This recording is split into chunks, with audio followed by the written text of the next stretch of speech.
mentang apa ini apa mau pen kena kerja viewpoint jang NONGSTOIN mah ngiran sini dengan wan pikai sini kiran kerja kshat badan hang ni telah ada viewpoint NONGSTOIN sawan kai sini ro kerja kar ko biang phang chpi khniat ke kshat yang tai pila mala bani betul kan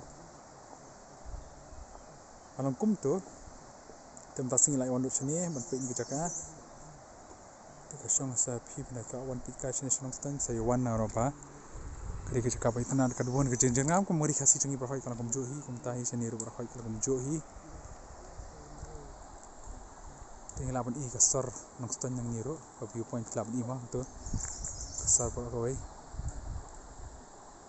laban tu kam tam beri ni kala liang ni kala tepi tingi bakam dan search long ni sa region tia hills road ni laban wan hi sini ko wan ka mah yang pun kena krum berkedan sini saja laban ya wan kai sini ro berkomentar ter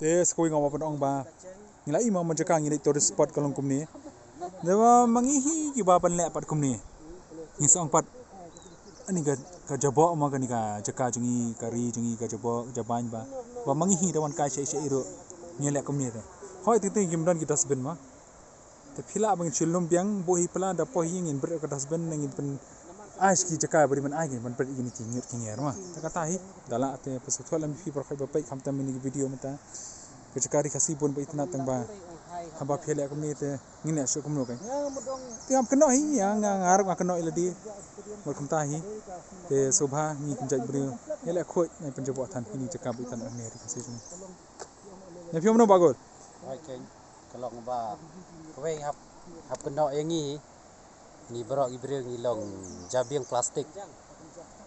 Jabiang jongi besong tang plastik. Te kaniru di plastik. And we have the replacement for it. Yes. We've got an Israeli technology which we are going to introduce here in Meghalaya very soon. Okay, so that plastic is it's called bioplastic, which is made from plant base. So that can be is it like biodegradable? Biodegradable. So once you put it in the soil, within 12 months it will blend with the soil without damaging the soil. Okay.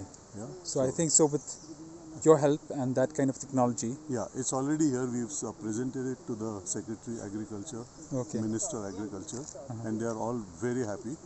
So we are going to set up a factory to manufacture it here, so that it helps the economy, creates jobs, and then supply to the rest of the country from here, especially all the other, So the headquarters will be from here. From here, Shillong. For the northeast. Okay, for the whole of northeast. The whole of northeast. Yeah.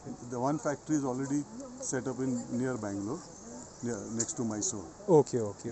So that's a good news in fact. Absolutely. Te kumba yang ini ba yang bagi sawara teknologi te ngikirmen ba kini berkhoi plastik mo ngina berat ho wisi kin kelangit no kin sajak no kan mut kan salit no umdi kamni bon sin kam juput re ma te kan parawan kata te ka baham ngi sumari mangi nai penjabo kan ngi gambar yang kumni badi mangi hi balik kumni ngi so berkari ji kai jabo jaban bangi hi lek kumni te kenmen ba inlum no mangi hi rak sing la jang ba sabrat hi ki cakap badi men berat ma umdi ma chus pensaprang kumni tang kata hi